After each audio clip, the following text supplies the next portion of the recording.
सभी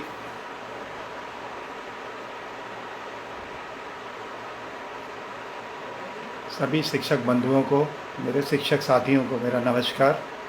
और आपके माध्यम से मेरे प्यारे बच्चे, जो इस राज्य के बच्चे हैं, उनको भी मेरा बहुत बहुत प्यार। आज पहली बार कुछ अजीब परिस्थिति में आपसे रूबरू हो रहा हूँ। आज रियली मेरी हिम्मत नहीं है आपके साथ बात करने की। पिछले कुछ दिनों से कुछ ऐसी घटनाएं घट रही हैं जिनसे बिल्कुल अजीब एक वंदना हृदय में है। मगर मुझे आदेश है कि आपके साथ रूबरू हूँ, तो हो सकता है कि आपके साथ आज बातचीत से मुझे भी कुछ मोटिवेशन मिले, प्रेरणा मिले, और शायद मैं अपनी पुरानी मनोस्थिति में आ सकूं। इसलिए मैं आपसे रूबरू हो रहा हूं और आपसे बातचीत कर रहा हूं, खुल के बात कर रहा हूं। साथियों, हो सकता है आज मैं उस तरह से आपसे बात नहीं कर सकूं जिस तरह से मैं हमेशा ज़्यादा शैक्षिक मुद्दों पर बात करता हूं, क्योंकि आज समय बदल चुका है, परिस्थितियां बदल चुकी हैं। और मैं जहाँ तक समझ रहा हूँ और जो मैं एनालिसिस कर रहा हूँ, विश्लेषण कर रहा हूँ अपनी पूरी जीवन का और अपने क्रियाकलापों का जो आपके साथ मैंने पाया है, तो मुझे लगता है कि हमें बहुत कुछ सोचने की आवश्यकता है। और उसके हिसाब से मैं कुछ थोड़ा सा हट कर बातचीत करूँगा पहले आपसे। आप जैसा जान रहे हैं, पिछले 1 साल से स्कूल बंद हैं, पूरा संसार इस महामारी की लपेट में है। हम सब विचलित हैं, और ख़ासकर इस दौर में जो हमारा ये श्रेणी की दूसरी लहर कोविड-19 की चल रही है, इसने हम लोग को बिल्कुल विचलित कर रखा है। भगवान से प्रार्थना है इससे उभरें, हम दोबारा अपनी ज़िंदगी में वापस आएँ, आपके साथ वही सीखने सिखाने की प्रक्रिया शुरू हो, और आपके माध्यम से हम अपने 2 करोड़ से ज़्यादा बच्चों के लिए कुछ कर सकें। ऐसी मनोकामना के साथ आपके साथ मैं बातचीत शुरू कर रहा हूँ। उम्मीद है कि आपको मेरी बात कुछ पसंद आएगी, और इस विश्वास के साथ कि हम उभरेंगे और कुछ नया करेंगे। मुझे बड़ा अच्छा लगता है जैसे आप जैसे मंच कुछ हिम्मत देते हैं, और आप जैसे शिक्षक मंच, जो मेरी एक धारणा रही है कि बिहार ने बहुत कुछ किया है और बिहार हमेशा अग्रणी रहा है। आपने उसको स्वीकारा है, और आप साथियों ने कई मंचों से एक इस तरह के कार्यक्रम चलाए हैं जिससे पूरे बिहार को नहीं, पूरे देश को बताया जा सके कि हमारे शिक्षक अद्वितीय हैं, और हमारे शिक्षक जो कर रहे हैं शायद उसकी कोई मिसाल नहीं है। मैं आप पे गर्व करता हूँ, बिहार आप पे गर्व करता है, और हमें पूरा विश्वास है कि हम परिस्थिति से उभरेंगे और फिर अपने बच्चों के लिए कुछ करेंगे। एक जो सोच नहीं आई है, हम में से सब शिक्षक, हम सब साथी नवाचारी हैं, और हमारा सबका कुछ जो एक पहल है, चाहे वो कोई भी नवाचारी पहल हो, तो हमारे बच्चों के लिए बहुत ही कारगर सिद्ध हो सकती है। साथियों, इन बदली हुई परिस्थितियों में हमें एक बार ये सोचना होगा, हम कहाँ खड़े हैं। क्या हमने कुछ सीखा है? क्या उसी परंपरागत शिक्षा पद्धति पर हमको चल लेना होगा, या कुछ नया करना होगा? मुझे ये लगता है कि आज हमको कुछ नया सोचने की आवश्यकता है, और ये नया क्या हो सकता है, इसको हमें सोचने की ज़रूरत होगी। आज की परिस्थितियों में शिक्षा के स्वरूप को बदला है। शिक्षा का, वैसे भी आप सब जानते हैं, शिक्षा गतिशील है, और शिक्षा का उद्देश्य और शिक्षा का स्वरूप सदैव बदलता रहा है। हर परिस्थिति में हमने शिक्षा को एक नए स्वरूप में देखा है, मगर जिस तरह शिक्षा को आज परिभाषित करने की आवश्यकता है, शायद वो इस वक्त की ज़रूरत है। हम सब जान रहे हैं कि शिक्षा का लक्ष्य बदला है। आज शिक्षा का जो उद्देश्य था वो इन परिस्थितियों में कुछ विपरीत सा नज़र आ रहा है। तो ऐसी परिस्थितियों में हमें कुछ नया सोचना होगा, कुछ सीखना होगा। ये दौर बहुत सीखने वाला रहा है, और राज्य के शैक्षिक रणनीतियों से जुड़ा होने के कारण मैं सोचता हूँ कि हमको सीखना चाहिए कि किस तरह से पाठ्यक्रम में, पाठ्यचर्याओं में, हमारे लर्निंग इंस्ट्रक्शन में, किताबों में, और जो हमारे प्रशिक्षण है, यानी पूरी शिक्षा की प्रक्रिया में हमें कुछ बदलाव करना होंगे। क्या वही हमारी परंपरागत शिक्षा होगी जो हम लोग पिछले 72 साल से शिक्षा दे रहे हैं, फेल पास करने वाली शिक्षा, दूसरों पर दोष देने वाली शिक्षा, पाठ्यक्रम पूरा कर लेने वाली शिक्षा? क्या इसी शिक्षा को हम लेकर आगे बढ़ेंगे या कुछ नया करेंगे? आज समय यह है कि इस पर हमें सोचना चाहिए। हमें एक नई तरह से पाठ्यक्रम और पाठ्यचर्याओं की रचना करनी होगी, और उसके सबसे बड़े रचना करने वाले रचयिता आप लोग हैं, क्योंकि आप प्रैक्टिशनर हैं। आप जानते हैं कि हमारे बच्चों को कैसी शिक्षा की ज़रूरत है। बड़ा अजीब लगता है, सदियों से हम कह रहे हैं हमें बाल केंद्रित शिक्षा की ज़रूरत है, हमें छात्र केंद्रित शिक्षा की ज़रूरत है। क्या हमने वास्तव में सोचा है, और ख़ासकर आज के युग में, कि कैसी बच्चों को शिक्षा देनी चाहिए? हमारे बच्चे जो स्कूलों से दूर हैं, स्कूल के लिए विचलित हैं और जो चाह रहे हैं कि स्कूल में वापस आएँ, क्या उनको हमने पढ़ने की कोशिश की है? क्या हमने ये कोशिश करने की कोशिश कभी भी की है कि आज हमारे बच्चे कैसी शिक्षा की कामना कर रहे हैं? साथियों, पिछले 1-1.5 साल से विद्यालय का जो चरित्र उजागर हुआ है, ये हमारे लिए बहुत सुखद है।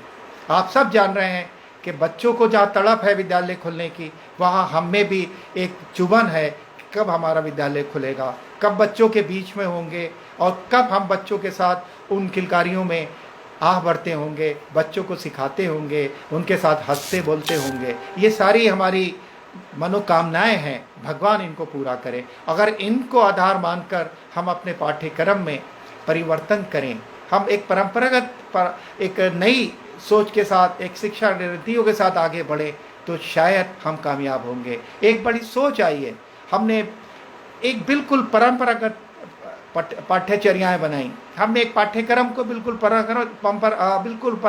ट्रेडिशनल स्वरूप में आगे बढ़ाया, उसी को स्कूल में उतारने की कोशिश की। वैसी ही किताबें हुई, शायद उस वक्त की ज़रूरत थी। ऐसा नहीं है कि कुछ कम हुआ, अपने राज्य ने तो बहुत कुछ किया है। हमारी बिहार पाठ्यचर्या की रूपरेखा को आप देखिए, वो हर पहलू पर बात करती थी, मगर आज के इस परिप्रेक्ष्य में हर पहलू पर दोबारा से हमको गौर करना होगा और हमको ये सोचना होगा कि आज कैसे बच्चों को शिक्षा की आवश्यकता है।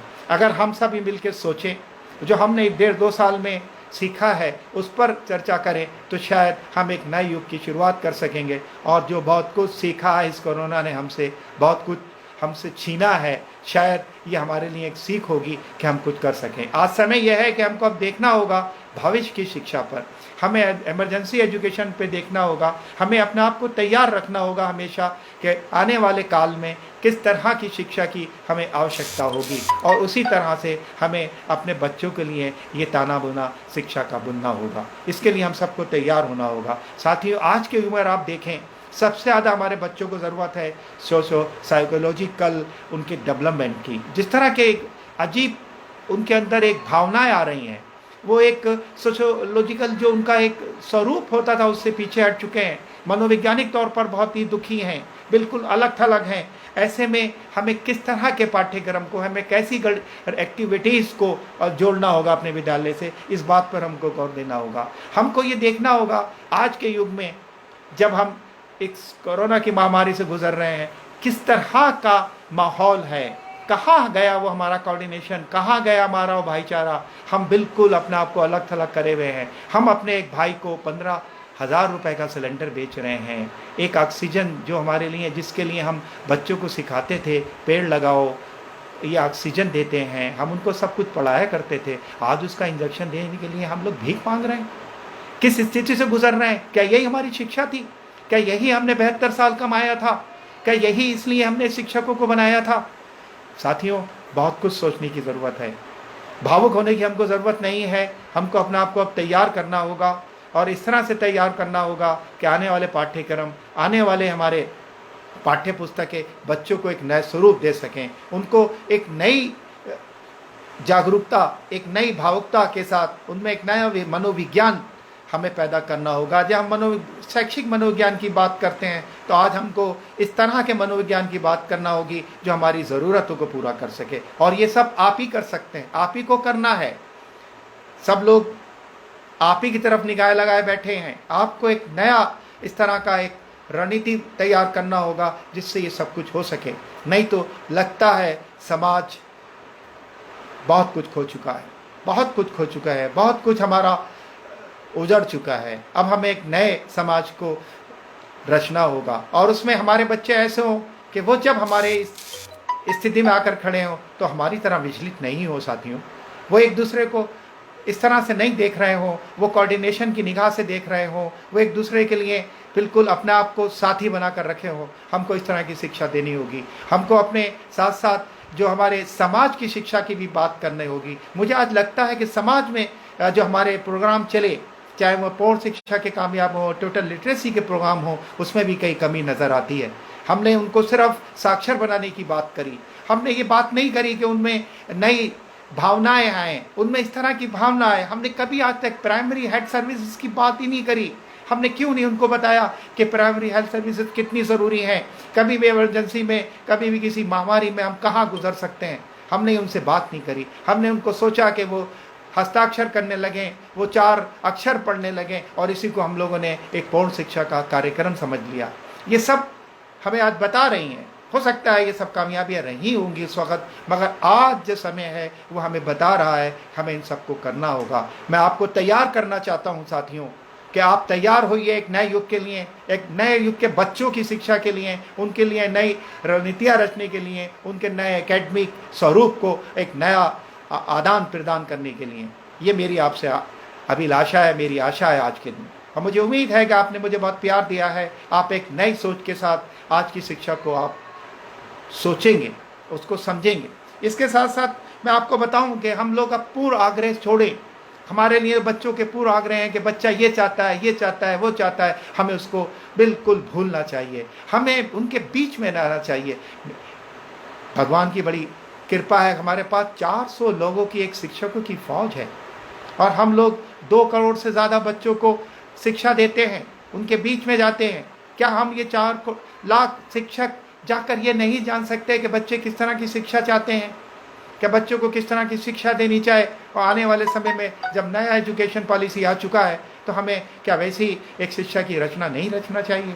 हमें बिल्कुल सारे पुराने आग्रह छोड़ देना चाहिए कि ये क्यों पढ़ेंगे, इनको क्यों पढ़ना चाहिए, ये कैसे पढ़ेंगे, ये हमें सब कुछ अब भूलना चाहिए। एक नया समाज की रचना करनी होगी, और इस समाज की रचना में जो योगदान देना है वो मेरे साथियों को देना है, मेरे शिक्षकों को देना है।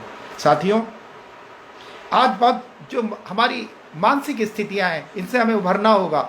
हमें ये देखना होगा कि बच्चे घरों में क्या कर रहे हैं, उनको किस तरह की ज़रूरत है, उनको किस तरह की आवश्यकताएं हैं। आपको इसको ज़रूर देखना होगा। पिछले सालों में कई बड़े अच्छे काम हुए, और एक ऐसा समय था जब सब लोग लॉकडाउन में थे। बिहार शिक्षा परियोजना, शिक्षा विभाग, SCRT, यूनिसेफ के ऑफिस में बैठकर ये रणनीतियाँ रची जा रही थी कि कैसे बच्चों के बीच में बोलें। उस वक्त कोई बाहर नहीं निकल रहा था, और तैयारी कर जल्दी से जल्दी मेरा दूरदर्शन, मेरा विद्यालय जैसे कार्यक्रम शुरू हुए, ऐप शुरू हुए। आप लोगों ने व्हाट्सएप ग्रुप बनाए, कई ज़िलों में पत्र के माध्यम से चिट्ठियाँ भेजी जाने लगी, तरह तरह के आपने विकल्प ढूंढे। हम लोगों ने कोशिश करी हम बच्चों के बीच में जाएं। दुर्भाग्य रहा कि हम सब बच्चों के बीच में नहीं जा सके, मगर ये भी एक बड़ी कामयाबी है कि हम कुछ बच्चों के बीच में जा सके। हमें ये कुछ वाली जो बात है इसको बढ़ाना है। हमें अधिकांश बच्चों के बीच में जाना है, सारे प्रोग्राम के साथ जाना है। आज मैं एक पेपर में देख रहा था, वो लिख रहा था सरकार भी अभी कुछ नहीं सोच रही है बच्चों के लिए। शायद ऐसा नहीं है। अभी भी कोशिश हो रही है कि किसी तरह से भी हम कोई ऐसा आयाम ढूंढें, कोई इस तरह का प्रयास करें कि हम अधिक से अधिक बच्चों के बीच में जाएं।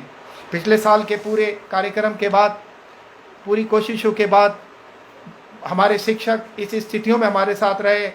उन्होंने बिहार शिक्षा परियोजना में SCRT में बैठकर बहुत से नए नए कार्यक्रमों को जन्म दिया। उन्होंने कैसेट बनाए बच्चों के लिए, उन्होंने बहुत से आदर्श पाठ तैयार किए, टीवी पर कार्यक्रम चले, 6-6 घंटे कार्यक्रम चले, बच्चों तक पहुंचाने की बात हुई। हम लोगों ने अपील की, दरख्वास्त की अपने अभिभावकों से, अपने बच्चों से कि ज़्यादातर प्रोग्राम को देखकर लाभान्वित हुई है, मगर वो स्थितियाँ ऐसी थीं कि वहाँ तक ज़्यादातर पहुँचना मुश्किल था। इस पहुँच को हमको बढ़ाना है। फिर कोशिश हो रही है, ऐसा नहीं है कि कि हम लोग गाफिल हैं।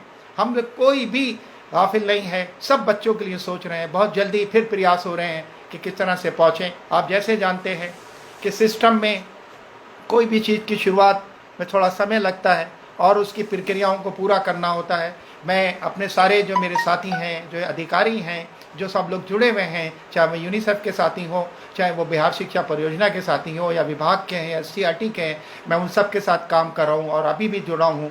सब कोशिश ये कर रहे हैं कि जल्दी से जल्दी हम एक प्रभावकारी रणनीति के साथ अपने बच्चों के बीच में जाएं, उनसे फिर उनके साथ बात करें।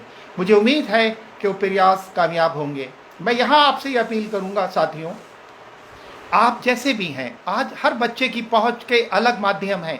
हम ये सोचें कि खाली दूरदर्शन से, खाली किसी ऐप से, खाली व्हाट्सएप से या लेटर भेजकर हम इन 2 करोड़ बच्चों से जुड़ जाएंगे, तो ये आसान नहीं है साथियों। हमें सबको प्रयास करना होंगे। आप सारे साथी कोशिश कीजिएगा कि जिस तरह से एक सैनिक प्रयास करता है कि हम अपने दुश्मन को किसी तरह से भी हराएंगे, उसका एक अकेले का प्रयास हमारे लिए बहुत ही सार्थक होता है। ऐसे ही हम सबके प्रयास बहुत ही सार्थक होने जा रहे हैं हमारे लिए। हम सब सोचें हम कितने बच्चों से जुड़ सकते हैं, उसके लिए अलग अलग हम नवाचार, अलग अलग प्रक्रियाओं को लागू करें। जैसे अगर बच्चे दूरदर्शन से जुड़ सकते हैं तो उस तरह से जोड़ा जाए, अगर उनको हम लोग उनके मोबाइल से जोड़ सकते हैं तो उससे जोड़िए, अगर हम उनको किसी ऐप्स के माध्यम से जोड़ सकते हैं तो उससे जोड़िए। आपने व्हाट्सएप ग्रुप बनाकर बच्चों को जोड़ा था, आप उससे जोड़िए। हमारे पास मटेरियल की कमी नहीं है, उस मटेरियल को आप डाउनलोड कर सकते हैं। अभी एक आपके लिए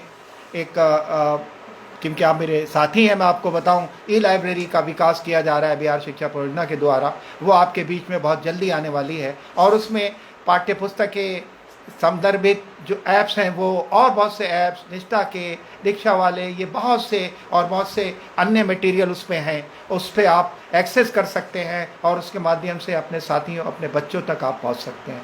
तो मेरा ये कहना है कि अपने मस्तिष्क और अपने भाव, अपने सारे प्रयासों को ओपन रखिए और हर बच्चे तक पहुंचने का प्रयास कीजिए। अगर हम इन सब तक पहुंच सके तो हमारे ये सारे प्रयास जो आप इस मेहनत के साथ कर रहे हैं, जो आप सब मिलकर कर रहे हैं, वो सार्थक होंगे।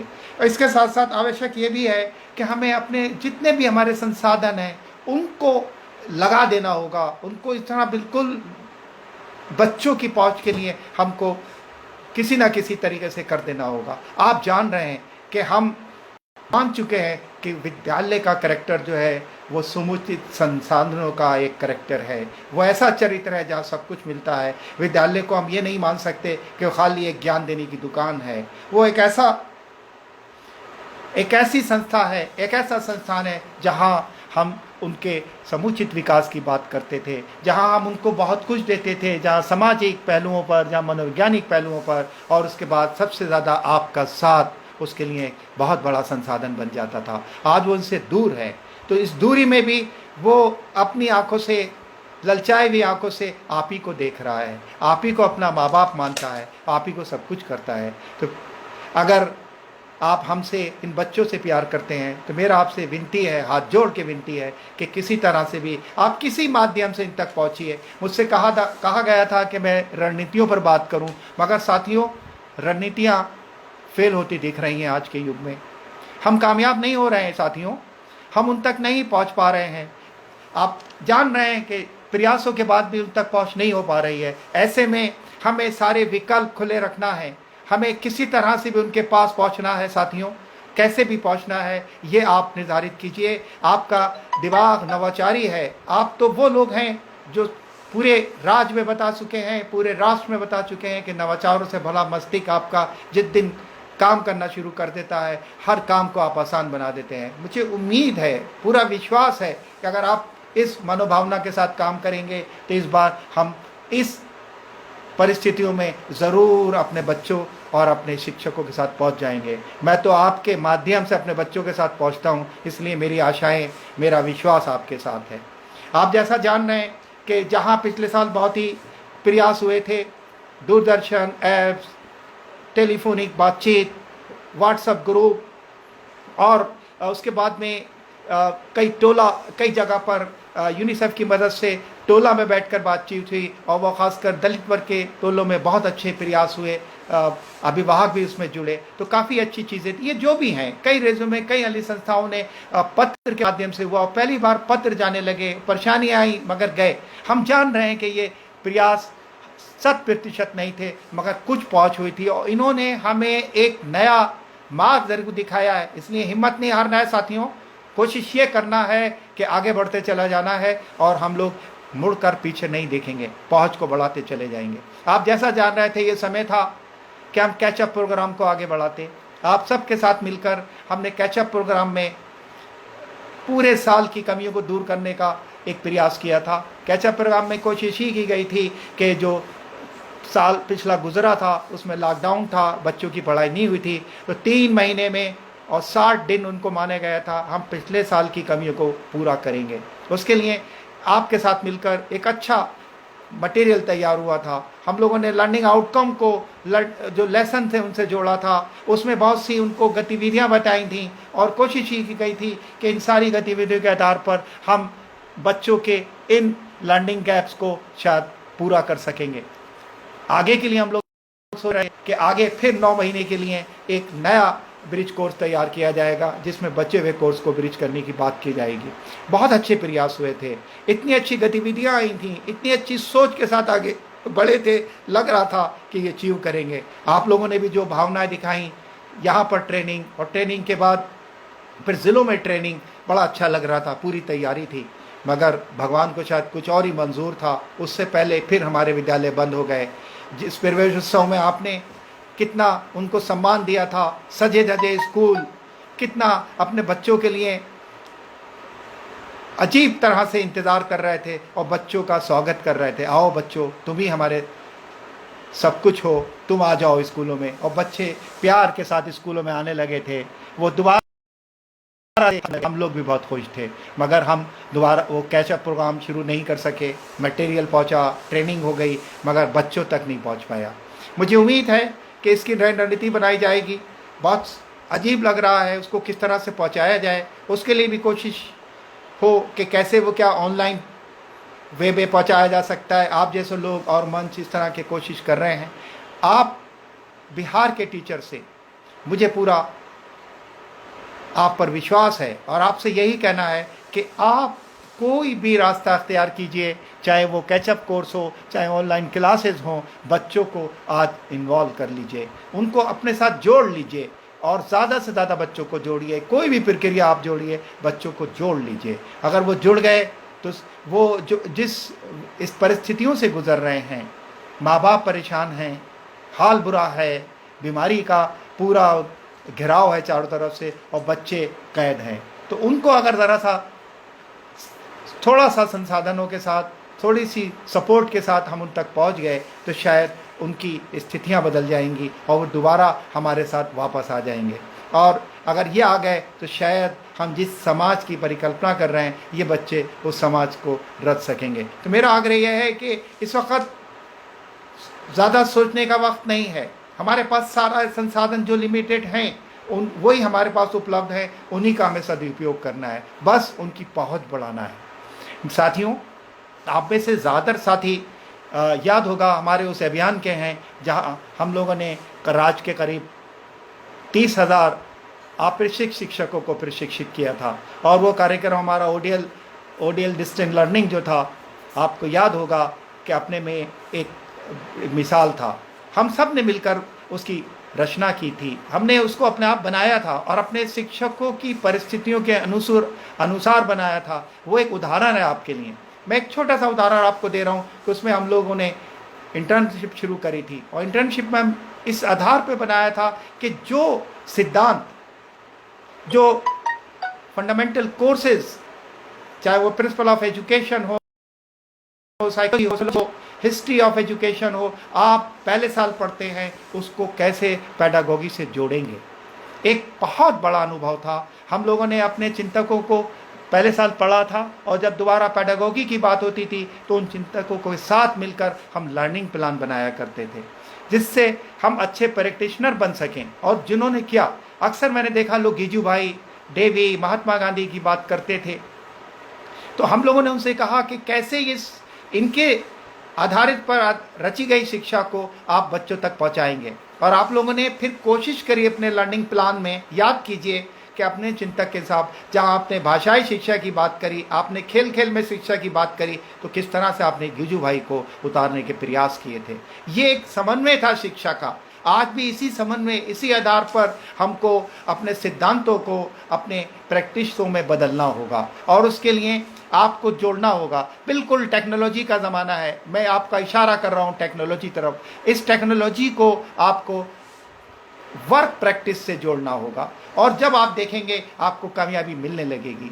मुझे पूरा विश्वास है कि अगर आपने टेक्नोलॉजी को, जिसके आप माहिर होते जा रहे हैं, एक बड़ा अच्छा ये भी लगता है कि इस समय में आप में से ज़्यादातर लोग इस टेक्नोलॉजी के माहिर हो गए हैं, आप उसको अच्छी तरह से जान गए हैं। अब आप तरह तरह के वेबिनार, तरह तरह के ऑनलाइन क्लासेस कितने करते हैं। अभी एक सर्वे की बात थी, वो कहा गया, मैंने देखा सैकड़ों टीचर ने रात के 2:30-3 बजे तक उस सर्वे में पार्टिसिपेट कर कर अपनी एंट्री कर दी। तो आप लोग कितने ऊंचाइयों तक पहुंच गए हैं, इनको आप स्कूलों में दोहराने की कोशिश कीजिएगा। जो आपने सीखा है, जो आप लोगों ने किसी भी कार्यक्रम में, किसी भी कोर्स में, चाहे ऑडियो लो, चाहे किसी तरह के प्रशिक्षण में आपने सीखा है, उनको किसी भी स्वरूप में अपने बच्चों तक पहुंचाने का प्रयास कीजिए। अब समय यह है कि जो कुछ हमारे पास है वो बच्चों तक पहुंचाइए। तो मेरा ये उदाहरण आपके लिए इसलिए था कि आईसीडी में जो हम लोगों ने एक महारत हासिल कर ली है, उसको वर्ग कक्ष तक ले जाने की कोशिश कीजिएगा। आगे का समय जब आएगा तो मुझे उम्मीद है कि उनका नया प्रयोग किया जा सकेगा। आपके पास और बहुत से मटेरियल हैं, एनसीईआरटी के बहुत से मटेरियल हैं, गवर्नमेंट ऑफ इंडिया के वेबसाइट्स हैं, कई संस्थाएं बहुत से अच्छे अच्छे मटेरियल लेकर आ रही हैं और आप लोग उन सब का उपयोग भी कर रहे हैं। बस करना यह है, इस उपयोग को कैसे अपने बच्चों तक अधिक से अधिक संख्या में आप पहुंचा दें। बिहार शिक्षा परियोजना, यूनिसेफ और एससीईआरटी भी अपने स्तर से कुछ कार्यक्रम शुरू बहुत जल्दी करने जा रहे हैं। जैसे मैंने पहले भी कहा, कुछ जो एक समाधान और कार्यक्रम शुरू करने के लिए प्रक्रियाएं होती हैं, उनको पालन किया जा रहा है, क्योंकि बाद में बहुत परेशानी होती है। मगर ये ख्याल बिल्कुल है कि जल्दी से जल्दी इसको शुरू किया जाए और बच्चों तक पहुंचा जाए। तो यहाँ पर मुझे पूरा विश्वास है कि आप पूरी तैयारी के साथ जाएं। आप पेडागोगी में कोशिश ये कीजिएगा कि जो टेक्नोलॉजी आ जाई है उसका करें। बैंडेड लर्निंग का आप इस्तेमाल कर सकते हैं ज़्यादातर, और आप इस तरह से इस्तेमाल अगर करें कि आप एक मिला जुला इस क्लासरूम ट्रांजिशन की बात करें, जहाँ पर ऑफलाइन और ऑनलाइन की बात भी हो, तो मैं समझता हूँ कि थोड़े जब समय सही हो जाएगा तो आपको ज़्यादा कामयाबी मिलेगी और ये अच्छी स्टार्टिंग होगी। क्योंकि हमारे बच्चे एकदम से स्विच ओवर भी नहीं कर पा रहे हैं ऑनलाइन उस पर, तो वहाँ बैंडेड लर्निंग आपको कहीं ना कहीं आपको मदद करेगी और इस तरह से आपको काफ़ी कामयाबी मिलने की बात होगी। दूसरे मेरा ये कहना है कि टेक्स्ट बुक की कमी दिख रही है बच्चों के पास, तो टेक्स्ट बुक को डाउनलोड करना, वेबसाइट पर जो मौजूद है उस तक उन तक पहुँचाना और या ख़रीदना, ये कई चीज़ें हैं, ये भी कई विकल्प हैं। तो मुझे उम्मीद है कि इन विकल्पों पर भी हमें विचार करना होगा कि कम से कम बच्चों को टेक्स्ट बुक मिल जाए। एक और मेरी आपसे ये कहना है, हम लोग के घरों में, हम लोग के आसपास हमारे पास बहुत सा बाल साहित्य होता है जो रखा होता है। कभी कभी हम उनको 9-9.5 रुपये किलो भी बेच देते हैं। हम उसको अपने बच्चों को मुहैया करा दें, अगर स्कूलों में हो। पुराने न्यूज़पेपर हों तो वो भी दिए जा सकते हैं कि बच्चों में इस वक्त एक पढ़ने की जो आदत है वो बनी रहे।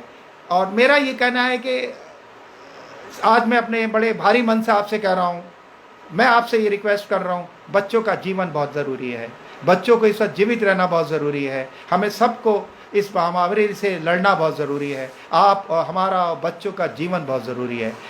पढ़ तो लेंगे मगर उनको जो उनका मनोवैज्ञानिक दुर्दशा है उससे उभारने की कोशिश कीजिए, उसमें उनके लिए जो भी संभव हो आप कीजिए।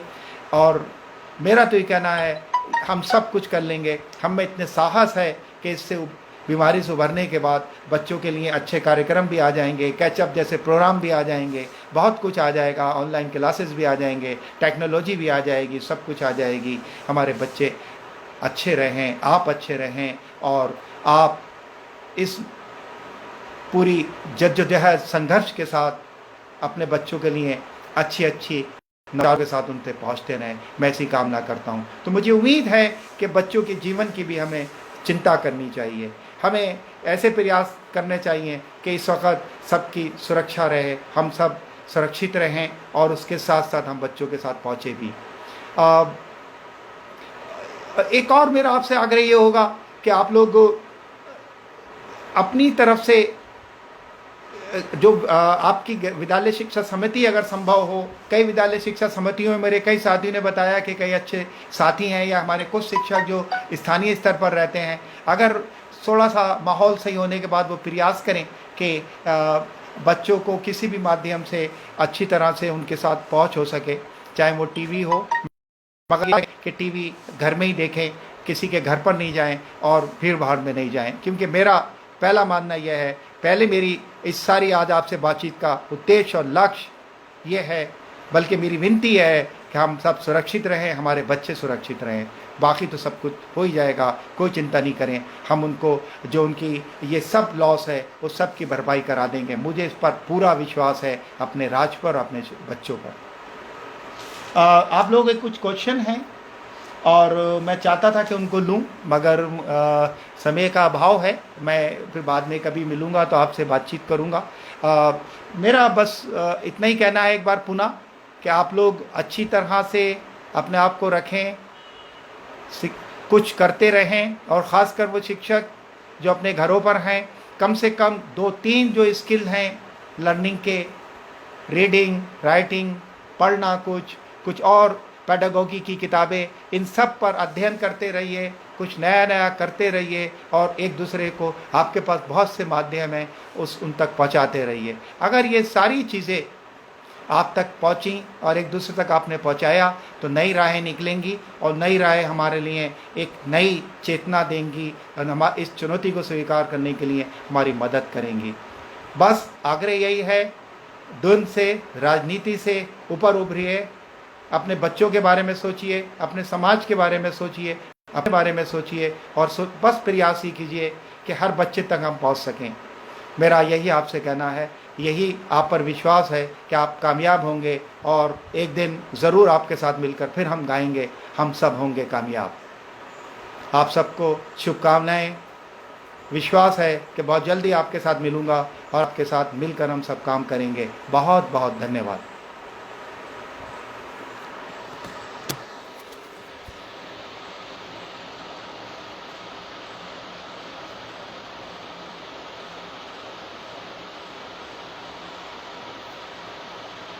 मैं आप लोग के कुछ क्वेश्चन देख रहा हूं, अगर मुझे दिख जाएंगे तो मैं आपसे बात करने की कोशिश करूंगा।